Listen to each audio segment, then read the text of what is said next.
মুহাম্মদ রাসূল, তুমি মুহাম্মদ রাসূল, মুহাম্মদ রাসূল, তুমি মুহাম্মদ রাসূল, মুহাম্মদ রাসূল, তুমি মুহাম্মদ রাসূল।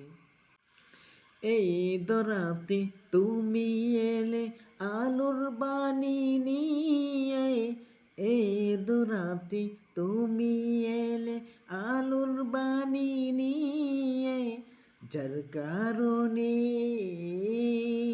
যার কারণে ধন্য হলাম গোটা মুসলমান, যার কারণে ধন্য হলাম আমরা মুসলমান। তিনি মুহাম্মদ রাসূল, তিনি মুহাম্মদ রাসূল, তিনি মুহাম্মদ রাসূল, তিনি মুহাম্মদ রাসূল।